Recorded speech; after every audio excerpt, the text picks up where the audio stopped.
la chaîne Feel the Game pour une nouvelle vidéo consacrée à Horror à Arkham, le jeu de cartes évolutif. Et donc j'ai le plaisir de vous retrouver pour la bombe qui est tombée il y a quelques jours, le 31 octobre, la veille d'Halloween, enfin la nuit d'Halloween, sur Horror Arkham, puisqu'on nous a annoncé l'arrivée d'une nouvelle boîte de base. Et donc on avait déjà connu en 2021 une boîte de base révisée.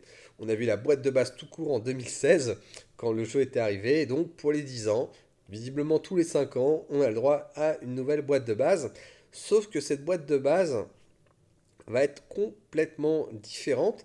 Et donc on va découvrir un petit peu ce qui nous annonce dans ce teaser, hein, enfin un teaser bien, où il y a pas mal de choses, mais vous allez voir, il va manquer pas mal d'éléments et qui vont nous laisser interrogatifs et suspendus à la prochaine visioconférence, à la prochaine conférence qu'ils vont nous faire le 22 novembre. Donc voilà, on va être sur notre fin pendant 2 semaines, donc il faut monter la hype, c'est très américain et ça marche quand même un petit peu quand on suit le jeu comme vous, comme moi en tout cas, c'est sûr, je suis quand même très très curieux de ce qu'ils vont annoncer.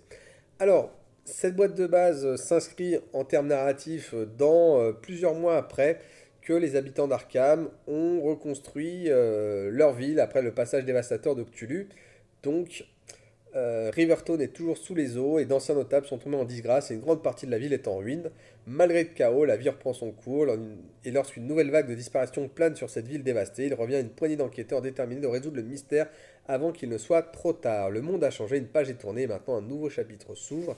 Et donc, il y a une nouvelle boîte de base. Et donc, finalement, cette campagne citée engloutie était bien la fin d'un chapitre pour Horror Arkham. Cthulhu était vraiment la, la, la, la pièce maîtresse, l'ultime opus pour le jeu tel qu'on l'a connu. Et donc, ils vont nous poser la question de ce chapitre 2 qui se déroule quelques mois après la cité engloutie. Et donc, ce qui est intéressant, c'est justement qu'est-ce qu'il propose de nouveau. Donc, ce coffret propose une nouvelle campagne d'introduction. Donc, exit la zélatrice, existe cette campagne-là, une campagne en trois scénarios. Un premier scénario, le rassemblement, qui était vraiment un scénario, je dirais, d'initiation très basique, très simple, même s'il prenait beaucoup de densité avec le renouveau. Et un deuxième scénario iconique qui vous mettait une claque énorme quand vous découvriez un petit peu tout le potentiel mécanique que ce jeu pouvait avoir avec les masques de minuit, avec voilà, des choses qui apparaissent, un scénario qui vous surprend, qui vous déroute, et une course contre le temps que, bien évidemment, il était quasiment impossible à gagner.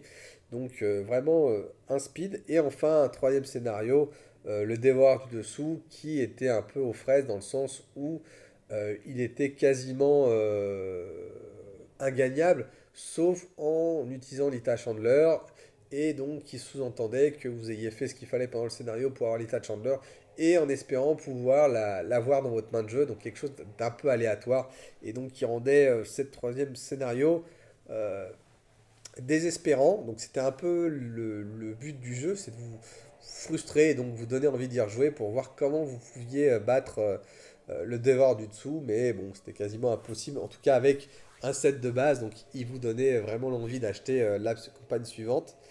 Et, euh, et en plus, bah voilà, qui était un peu dans le modèle du Seigneur des Anneaux qu'on a eu précédemment avec un troisième scénario infaisable. Alors heureusement, dans Marvel, il s'était rattrapé avec un Ultron qui, lui, troisième scénario, qui était beaucoup plus jouable, même avec un set de base. Donc on nous annonce une nouvelle campagne d'introduction, 5 investigateurs aux mécaniques inédites, donc 5 nouveaux persos, un peu comme dans une boîte investigateur, et surtout un nouveau jeu de cartes pour enrichir votre collection et démarrer une nouvelle. Donc un jeu de cartes pour enrichir, donc qu'est-ce qui sera différent ou pas? Donc on a à peu près une dizaine de cartes qui nous sont présentées. Je reconnais la loupe, la fameuse loupe qui est toujours là. Donc, mais sinon, effectivement, toutes les cartes autres sont différentes. Je crois qu'il y en a à peu près deux de chaque, deux par caractéristique. Il n'y en a qu'une pour le survivant. Alors, cet article s'adresse principalement aux fans d'Arkham, donc j'en suis un. Si vous découvrez le jeu et que vous souhaitez en savoir plus, peut-être êtes-vous là, nous vous proposons prochainement un aperçu détaillé du nouveau set de base. Donc, Ça sera le 22 novembre. S'agit-il d'une nouvelle édition? Donc qui dit nouvelle édition dit tout ce que vous aviez avant, ça ne sert plus. Eh bien non, il s'agit bien du même Horror Arkham que vous appréciez, que vous connaissez et appréciez. Si vous êtes fan de longue date, vous pouvez considérer ce nouveau jeu de base comme une simple extension à ajouter à votre collection. Donc pourquoi je l'ajouterais? Bah, parce qu'il y a une nouvelle mini-campagne, il y a des nouvelles cartes, des nouveaux investigateurs. Donc je me dis, ah c'est pas mal finalement, pour le prix, un prix intermédiaire, bah, je peux avoir une mini-campagne et des nouveaux scénarios. Vous pouvez combiner les cartes joueurs de cette boîte avec celles des extensions précédentes et futures, tout est parfaitement compatible car il s'agit du même jeu. Cela dit, si vous amis découvrez le jeu, ce nouveau boîte de base est le point de départ idéal. Donc, effectivement, j'avais fait une vidéo à l'époque pour savoir comment dire, par comment commencer, hein, quelle boîte acheter, quels sont les meilleurs scénarios, puis aussi comment distinguer les anciennes et les nouvelles campagnes. Voilà. Donc, le nouvel coffret de base révisé 2021 devient la nouvelle base de jeu permanente. Et donc, effectivement, exit la boîte de 2021. Et visiblement, elle sera peut-être plus compatible dans ce qu'ils appellent l'environnement current, l'environnement actuel. Et donc, bah voilà. Si vous voulez jouer comme ils veulent que vous jouez, ça va être compliqué. Par conséquent, les scénarios publiés après ce coffret utiliseront les ensembles de rencontres de ce dernier et non ceux des coffrets 2016-21. Alors là, il y a un truc qui affole un petit peu, qui est effectivement qu'il y a des nouveaux sets de rencontres. Et donc, oui, ça pose tout de suite un gros problème, c'est-à-dire comment on va jouer les précédentes campagnes si on les a, si la nouvelle boîte de base nous propose des sets de rencontres différents. Donc, c'est pas une nouvelle édition, mais ça y ressemble quand même un petit peu, quand même, beaucoup même. Et donc, changer les sets de rencontres, ça veut dire que bah, cette boîte de base nouvelle ne vous permettra de ne pas jouer, vous ne pourrez plus jouer aux toutes les campagnes précédentes. Il y en a une 10 douzaine. Alors, ils avaient dit qu'ils rééditeraient que les trois dernières campagnes, donc les Clés écarlates, Hemlock et Cité engloutie. Donc, finalement, si vous êtes nouveau dans ce jeu-là, bah, vous ne pourrez même plus acheter ces boîtes-là parce que bah, vous n'aurez plus les sets de rencontres. Et puis nous, pour les anciens, eh bien, on ne pourra pas acheter les nouvelles campagnes si on n'a pas bah, les sets de rencontres de base. Donc on sera forcé de passer à la caisse si on veut jouer à la suite. Donc pas très gentil. Et effectivement, c'est quand même une nouvelle édition, quoi qu'on en dise, vu que c'est pas compatible. Alors, quelles sont les nouveautés de ce jeu de base? Eh bien, euh, même si vous posez tout le matériel, vous voudrez sans doute vous procurer ce car il contient des contenus assez différents des précédents, quelques cartes familières, mais surtout la grande majorité des cartes joueurs seront inédites. Donc grande majorité, j'entends plus de 50%, voire plus de 60, voire 70% en plus. Donc commençons par les cartes qui nous sont proposées. La carte par exemple garde du corps, une carte qui coûte 3, soutien, et qui est un allié. Alors le garde du corps peut assigner des dommages infligés à d'autres investigateurs dans votre lieu. Donc ça, tout de suite, je me dis, c'est un petit peu embêtant parce que si je joue en solo, ça ne sert à rien. Donc si vous jouez en solo ou à deux, effectivement, cette carte sera intéressante. Simplement, je vois tout de suite que ces caractéristiques sont de 2 et 1. Donc ça veut dire que si j'inflige une horreur au garde du corps, bah, tout de suite, il sera défaussé. Donc ouais, je trouve la carte un peu chéros pour ce qu'elle propose. Enfin, la petite cerise sur le gâteau, si votre garde du corps est vaincu, faites un point de dommage à n'importe quel ennemi dans votre localisation. Bon, il y avait un flic en patrouille qui était peut-être 2-2 et qui vous donnait plus 1 de force, qui faisait à peu près la même chose. Donc, ouais, l'allié ne me convainc absolument pas. Ensuite, il propose de l'associer à résilience, une carte de soutien qui vaut 3 et qui a juste pour talent de faire une armure à 2-2 sans utiliser d'emplacement. Donc oui, plutôt qu'avoir un... C'est dommage parce que il y aurait pu y avoir un emplacement de corps ou quelque chose comme ça, mais évidemment ils ont d'autres idées. 2-2, donc là ce qui est très puissant en fait, c'est que vous le mettez, ça prend pas d'emplacement, vous le mettez en jeu et voilà, ça fera le temps que ça fera. Maintenant 2-2, c'est bien en fait. Pour 3 c'est bien quand même. C'est une bonne carte. Maintenant, il y avait le chien de garde qui était très sympa. Entre les deux, un bon chien de garde, c'était vraiment plutôt sympathique. Mais là, je vous dis, c'est comme ça, on prend pas d'emplacement. c'est sympathique. Ensuite, chez les chercheurs, qu'est-ce qu'on a? La carte locale. Donc, hop là, c'est parti. Carte locale, 4 secrets, elle coûte 3. C'est un soutien, emplacement de main. Vous dépensez un secret et vous enquêtez avec l'intelligence. L'enquête révèle un lieu connecté. Si vous gagnez plus un en intelligence pour cette investigation. Ah, you get. D'accord, donc plus un. Révélateur, vous gagnez plus un pour cette investigation. Si vous réussissez, vous pouvez épuiser, vous déplacer. Alors, j'ai peut-être pas bien compris cette carte. Donc, j'enquête à plus un ou pas? Vous enquêtez, révélez la. Vous gagnez plus un pour cette investigation. Alors, là, j'ai du mal à la comprendre dans le sens où, a priori, hein, pour moi, on enquête sur le lieu où l'on est. Et au lieu de trouver un indice, on va découvrir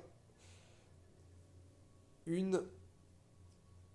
Ah non, on enquête sur un lieu connexe, investigate, revelate connection location, et vous gagnez pour ça. D'accord, donc je vais enquêter sur un lieu qui est adjacent, et j'aurai donc plus un pour cette enquête. Donc investigate, revelate connection, voilà, à condition qu'il ait été déjà révélé. Si vous réussissez, vous pouvez épuiser la carte pour vous bouger dans cette localisation. D'accord. D'accord, d'accord. Donc après, ça veut dire qu'il y a par exemple un gardien qui part en enquêteur, en éclaireur, et qui révèle la case, et après, bah, vous restez éventuellement, si ça vous intéresse, dans votre lieu actuel. Euh, alors par contre, investiguer, relate connection. Donc j'enquêterai à distance, après faudra vérifier quelle valeur occulte on prend. Donc, a priori, ça sera le lieu dans lequel on va chercher l'indice, donc le lieu qui est connecté, et on aura un plus un. Voilà. Bon, après, elle coûte 3, 4, un placement de main. Pourquoi pas? Faut voir dans quelles conditions on peut l'utiliser. Si j'ai bien compris, c'est comme ça. Bon, peut-être, peut-être. À voir, à voir. Alors, on cherche rhétorique acérée, elle coûte 2. Alors là, c'est un talent, et ça c'est intéressant. Pour dépenser une ressource, vous gagnez plus un au test d'intelligence, plus 2 si vous faites une enquête ou une discussion. Là, c'est assez balèze. En plus, il y a une deuxième ligne, hein, donc déjà en soi, c'est assez balèze. À l'époque, les cartes coûtaient peut-être un petit peu. Elles coûtaient 2. Si elles coûtaient 2, je crois. Et j'ai un doute. 4 ou 2, je sais plus. Et par contre, c'était un point. Et là, potentiellement, dès que vous faites une enquête, bah, vous gagnez 2. Et là, c'est assez. Pour 2 ressources, vous gagnez plus 4 en enquête. Alors, il y aura rarement besoin d'avoir 8 en investigation, mais le plus 2 là, c'est sympa, quoi. Et en plus, il y aura discussion, donc dans certains scénarios, ça peut être utile. Donc, c'est un peu boosté, mais il y a une petite cerise sur le gâteau, c'est que vous pouvez les utiliser pour la volonté. Alors, ça utilisait aussi déjà 2 caractéristiques avant, hein, donc ça ne change pas. Mais en plus, alors, investigation ou discussion avec la volonté, donc ça peut servir éventuellement sur un mystique. Des fois, les mystiques enquêtent avec leur volonté. Et effectivement, pour les biclassés, je pense que ça servira là-dessus. Donc, c'est un petit coup de boost, je pense, à cette façon de faire. Pourquoi pas? Pourquoi pas? Je trouvais les cartes déjà assez puissantes, même si elles étaient de moins en moins utilisées, parce qu'il y avait plein d'autres façons d'utiliser dans un pool étendu. Mais en début de jeu, je trouve que c'est assez puissant en fait déjà. Le un pour un, je le trouvais déjà pas mal, mais bon, pourquoi pas? Pourquoi pas? Ensuite, bah, la loupe, hein, on la présente plus. Elle est rapide, donc pas enquête. Elle coûte un et elle vous donne plus un pour les enquêtes. Donc voilà, ça se combine bien, comme ils le disent effectivement, avec les précédents. Ensuite, chez les truands, donc une nouvelle arme, toute nouvelle, donc le M1903, qui coûte 3 et donc qui a 4 munitions. Alors ça change du pistolet, du petit Colt, je ne sais plus comment il s'appelait, du mini Colt. Dépensez une ressource, combattez avec l'agilité. Si la cible ennemi est épuisé, cette attaque fait plus 1 de dommage. Donc on va rentrer dans la possibilité d'utiliser sa dextérité à la place de la force. Donc c'était un peu compliqué les bonus de force avec les armes, effectivement. Donc on voyait très bien que ces dernières campagnes, ils avaient tendance à faire un peu pivoter les cartes vers de l'agilité plutôt que du combat. Donc par contre, si cette cible ennemie est épuisée, bah, vous gagnez plus 1 en dommage. Donc on en revient un peu au phénomène Fin-Edouard, c'est-à-dire j'esquive et je tape, j'esquive, je tape. Alors, il faudra voir si on arrive à avoir une esquive gratuite. Faudra voir aussi si c'est vraiment rentable, mais voilà, c'est un peu dans l'esprit du truand. Je t'épuise, je m'échappe et je te tape. Donc voilà, on en revient à quelque chose d'un petit peu plus cohérent, même si avant, les petites armes de truand étaient sympathiques, parce qu'il y avait pas mal de cartes pour utiliser encore l'agilité. Maintenant, l'agilité va être très très centrale pour le truand et la force déjà de moins en moins. Voilà, donc c'est un choix de design, hein. Moi, je trouve, j'ai pas forcément d'avis de plus, faut voir ce que c'est, mais voilà, il y a le mérite d'une certaine cohérence en effet. Voilà, après, moi j'aimais bien le côté un petit peu qui fasse un peu tout, hein.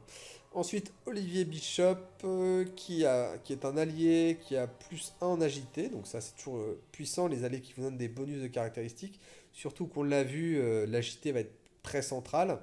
Alors lui, son pouvoir, c'est une fois par tour, vous l'épuisez et puis il vous permet de vous déplacer. Donc c'est effectivement très puissant.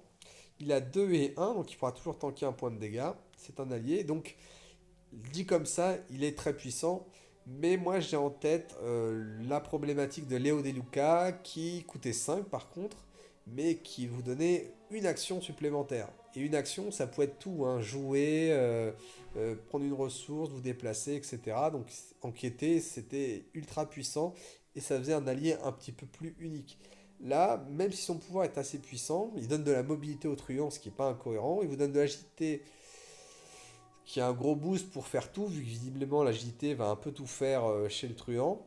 Maintenant, voilà, c'est un petit peu plus, je trouve, contingenté, petit peu mieux, même si c'était super agréable d'avoir un truand qui faisait 4 actions, qui faisait un petit peu tout, qui enquêtait, tatati, enfin... Après, il fallait qui tombe au bon moment. Là, vous pouvez toujours le sortir ouais, encore en fin de jeu, ça sert pas à grand chose, mais bon. Voilà, je trouve que c'est un très bon allié. Si je devais choisir entre lui et Léo Di Luca, bah, je prendrais comme Léo Di Luca, même si j'aurais une petite hésitation maintenant qu'il donne le plus en Dex, parce que voilà, ça va être assez central pour tout, quoi. Ensuite, on va attaquer les mystiques où on nous propose cette fois-ci bah, un manteau. Alors c'est bien, c'est un emplacement de corps qui était assez peu utilisé. Alors ça coûte 3. Et quand vous placez une horreur sur le manteau de résonance, eh bien vous l'épuisez et vous faites un point de dommage à un ennemi dans votre lieu. Alors ça c'est très sympa, ça fait le pouvoir d'Agnès Baker, mais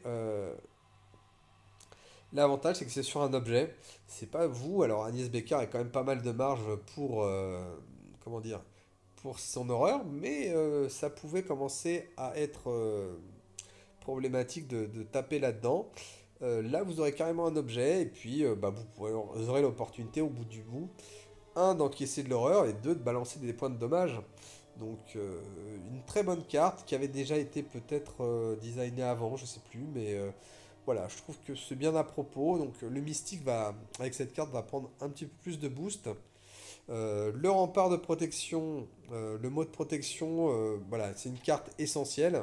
C'est un événement qui coûte 1 et qui se combine avec ce qu'on a vu précédemment, hein.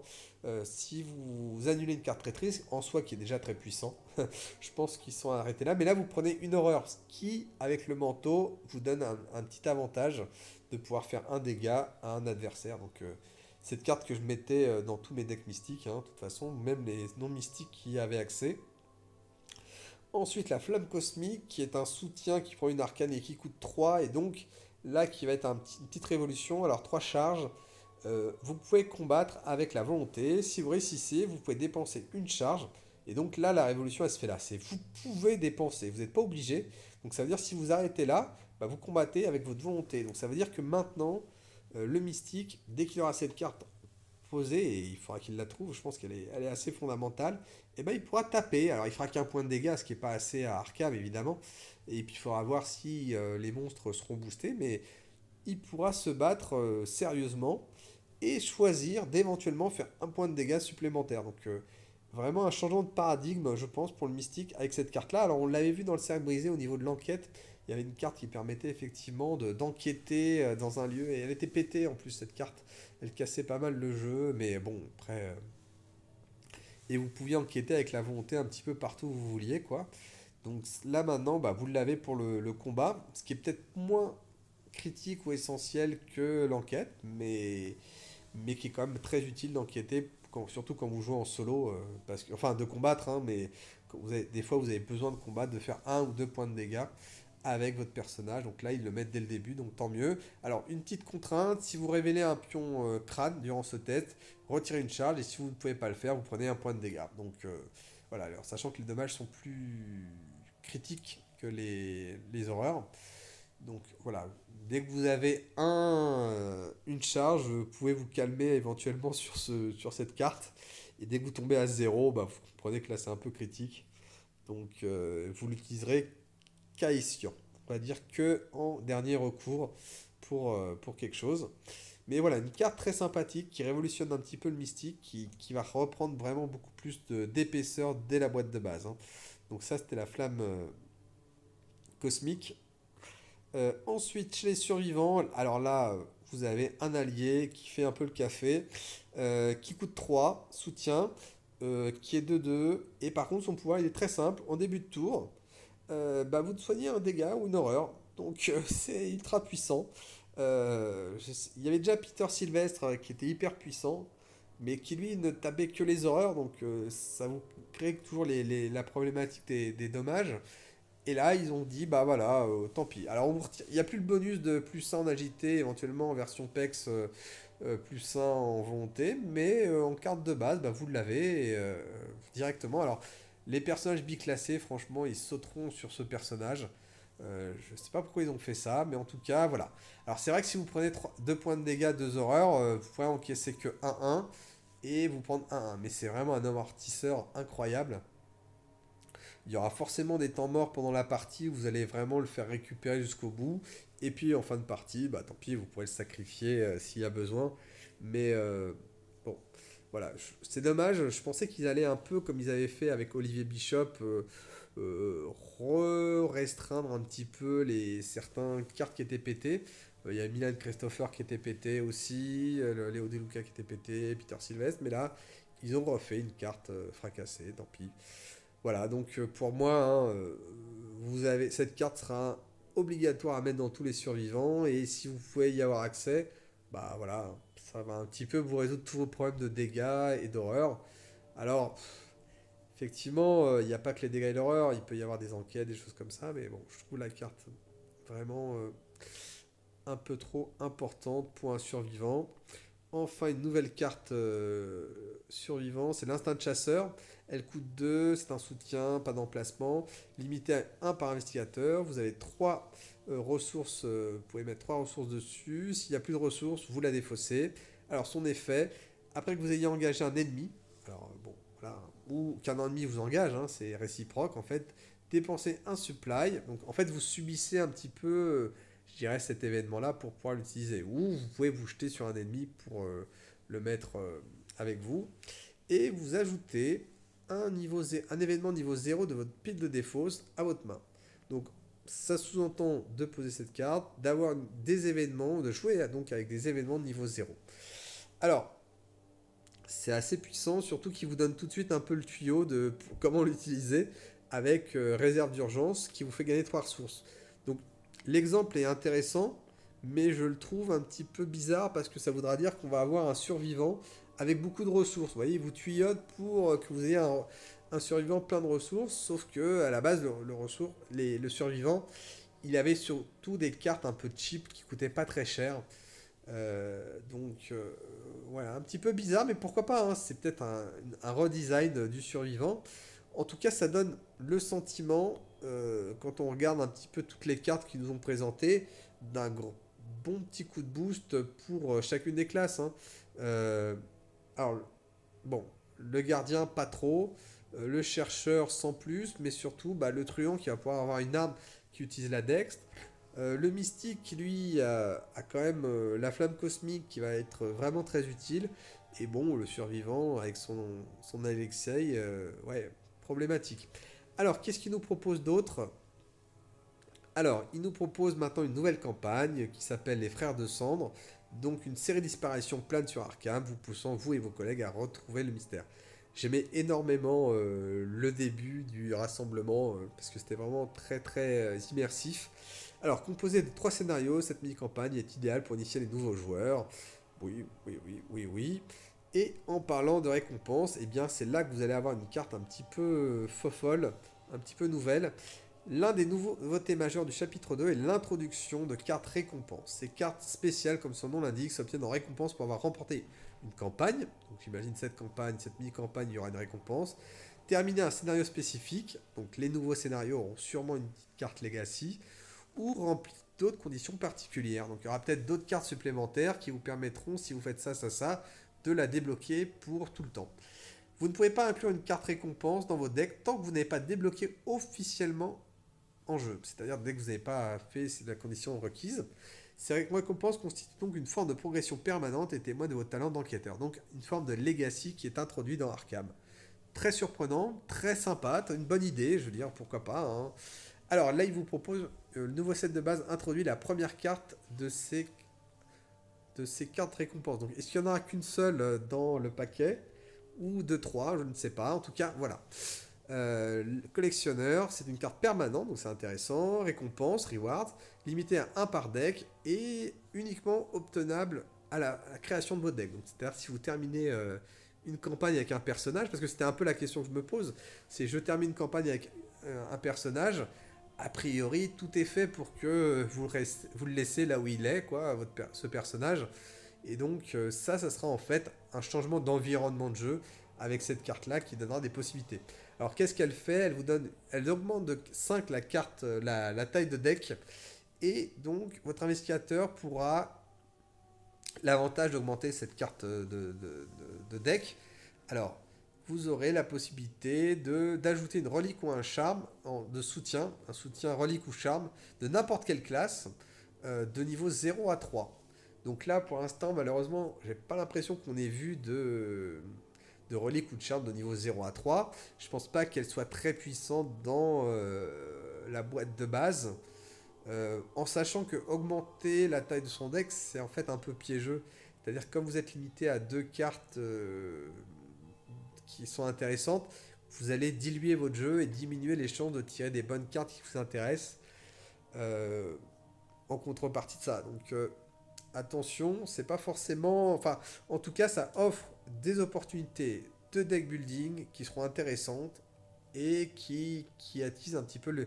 Et qui donnent aussi de récompenses à la fin d'une campagne. Hein. Donc intéressant. Alors, qui sont les enquêteurs? Alors, de fait, donc on aura 5 nouveaux personnages. Si certes. Si, alors, de fait, les extensions du chapitre 2 accueilleront un mélange de nouveaux personnages et de figures emblématiques qui rejoindront la liste des investigateurs jouables. Cela dit, même si certains investigateurs font leur retour, ils arboreront de nouvelles statistiques, capacités ou restrictions de construction de deck, ce qui les rendra presque entièrement nouveaux. Alors, qu'est-ce qu'ils nous proposent? Alors, simplement deux personnages qui vont utiliser. Donc là, on voit, c'est Joe Diamond. Joe Diamond qui nous revient, complètement nouveau. Alors, il fait son grand retour en tant qu'enquêteur-chercheur, donc il restera toujours chercheur. Sa classe reste donc inchangée, ses capacités ont radicalement changé, donc plus de cartes intuition, c'est dommage. Moi j'aimais beaucoup, mais bon, pour les nouveaux joueurs ça ne changera pas grand-chose. Bonjour les enquêtes directes, quel impact aura sur le style de jeu? La suite au prochain épisode, donc il faudra attendre. Donc pourquoi pas. Après, ce qui est bizarre, c'est de. Enfin, il y avait beaucoup de fan-made où il y avait beaucoup de cartes alternatives qui étaient proposées déjà par FFG. Donc là, finalement, c'est un Joe Diamond alternatif qui nous propose. Donc, bon, c'est sympa, pourquoi pas, mais voilà, autant quand ils le font dans Marvel avec un nouveau Spider-Man alternatif, un nouveau Captain Marvel, Captain America, je peux comprendre. Là, bon, l'intérêt de Joe Diamond, ça reste un petit peu anecdotique. C'est uniquement pour les hardcore fans qui diront: Ah oui, Joe Diamond, il fera plus ça. Bon, anecdotique. Ils auraient pu s'appeler Pierre-Paul Jacques dans une nouvelle version, ça aurait pas changé. Donc peut-être une flemme de créer des nouveaux investigateurs, ou peut-être la facilité de réutiliser déjà des illustrations, peut-être. Déjà utilisées, comme ça ils pourront les remettre à leur sauce sur les cartes. Ça fait toujours des petites économies. Ensuite, il nous propose Isabelle Barnes qui est là, donc la sœur de Jenny Barnes. Donc, bon, illustration que je trouve un peu trop androgyne, un peu trop IA. Ça ressemble un peu à un Travelo, mais bon, voilà, ça n'engage que moi. Voilà, l'illustration est vraiment chelou. On était. Moi, j'ai beaucoup joué Jenny Barnes. Euh, donc, Isabelle, cette fois-ci, est enfin libre. Donc, Isabelle, c'était un peu sa faiblesse de base. Et donc, apparemment, elle est enfin libre. Et donc, elle a tous. Par contre, la liberté a un prix. Sa sœur a tout sacrifié pour la ramener. Donc, ce sera peut-être que la faiblesse de base d'Isabelle sera sa sœur Jenny. Hein. Ça a l'air assez probable. Et qu'elle aura, elle aussi, deux pistolets 45 comme objet de base. Hein. Voilà. Donc, elle aura des nouvelles capacités, donc on le saura la prochaine fois. Et ensuite, la suite, tout cela n'est qu'un avant-goût et il nous donne rendez-vous pour en savoir plus le 22 novembre lors de PAX Unplugged. Donc, nouvelle vidéo. Bon, conclusion de tout ce qu'on a vu, il y avait quand même pas mal de choses. Déjà, des nouvelles cartes, mais ça, à la limite, dans les boîtes investigateurs, il y avait toujours des nouvelles cartes. Un recette peut-être surtout de certaines cartes. Alors, ce qui est bizarre, c'est que ils nous disent un recette de nouvelles cartes, mais effectivement, il y avait des cartes comme Léo Deluca, Milan Christopher, pas mal de trucs qui étaient. On avait un peu de mal, puis il y avait peut-être des cartes de certaines boîtes de base, j'en ai parlé, celle de Cercle Brisé, où on avait tendance à trop les jouer, et notamment pour le mystique, pour l'enquête. Il y avait effectivement des cartes trop jouées, trop jouables, et c'était l'occasion de faire un recette. Et là, moi je trouve qu'avec Alexei, ça m'a un peu choqué quand même de remettre un personnage aussi puissant ou un bodyguard qui a l'air quand même assez inintéressant par rapport au chien de garde. Ouais, je trouve ça un peu bizarre. Mais bon, pourquoi pas, il y a des nouvelles cartes, il y a un nouveau set. Très intéressant pour ceux qui voulaient démarrer Arkham. Là, ils n'ont plus d'excuses. Ils peuvent acheter cette boîte de base les yeux fermés. À mon avis, c'est l'occasion idéale. Ils vont attendre quand même la campagne. Donc, cette boîte de base, elle sort en avril. La nouvelle campagne, elle sortira peut-être 6 mois ou peut-être que 3 mois après pour donner un peu d'intérêt à cette boîte de base. Mais bon, voilà, tout se fera d'ici 2026. Alors, au début aussi, il nous parle d'une V2. Non, ce n'est pas une V2. Un petit peu si, quand même. Parce que les sets de rencontres, c'est quand même assez. De base, c'est assez constructif. Donc là, en gros, c'est une V2. Tous ceux qui ont le matériel comme moi d'avant, ils pourront peut-être quasiment pas utiliser les prochaines campagnes, vu que les sets de rencontres seront différents, à moins qu'ils les proposent d'une manière ou d'une autre, ou qu'on les joue en proxy, mais voilà, les prochaines campagnes ne seront pas accessibles sans la nouvelle boîte de base. Moi, c'est ce que j'ai compris. Donc, c'est bien une V2, même si les règles ne changeront pas, les personnages ne changeront pas, mais il y aura une barrière, quoi. Donc, une V2 qui dit pas son nom. Une bonne nouvelle, c'est que finalement, effectivement, Arkham continue de vivre. Après 10 ans, le jeu est toujours là. On va avoir une nouvelle boîte de base, une nouvelle mini-campagne, donc quelque part, on passe à la caisse, hein, mais le jeu vit encore, des nouvelles campagnes vont arriver, du nouveau matériel, etc. Donc, bon, effectivement, c'est un jeu à 2 3 000 euros, mais si on est fan du jeu, là, il y a de quoi vivre toute sa vie avec ce jeu-là, quoi, sur une île déserte. Pas besoin de 50 000 jeux, vous avez ce jeu-là, vous pourrez y jouer pendant des années. Donc, la Cité engloutie n'était pas la dernière campagne.